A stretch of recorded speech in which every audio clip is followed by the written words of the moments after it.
I did something I don't do very often and flew with all my, well, some of my really old instruments.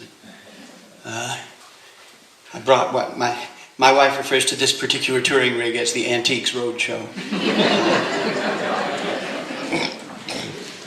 I did that in Memphis in January too, because I figured, you know, you're going down to Memphis, you probably should play what the old guys played, you know.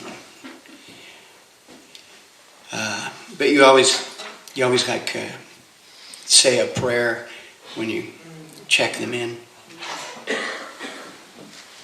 That's why I own that massive blue case. It'll hold 2 instruments, and I've seen it come off the top of a taxi at 50K. And I saw a baggage handler in Dallas, Fort Worth throw it 10 feet one time. And it's ram tough, that one.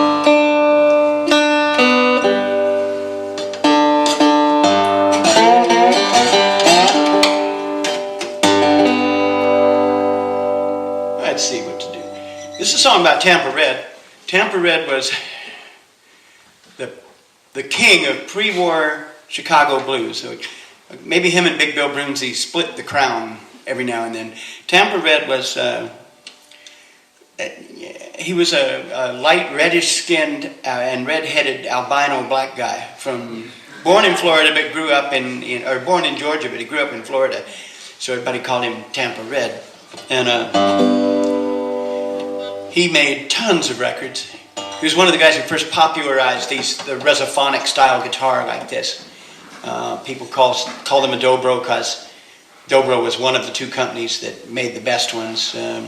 National made all of the best ones until they split up. It's a family named Dopira, and Dobro stands for Dopira Brothers. And they actually started making their own. And then National bought them back, but they still wouldn't talk to each other. For a while, they made these in Chicago, and they had a line painted down the middle of the factory floor. And like the Dobro people worked on this side, and the National people worked on this side. It was like a playoff game in Red Deer, Alberta, when both Calgary and Edmonton were playing. You know, they put a line down the middle of the bar to keep people from scrapping.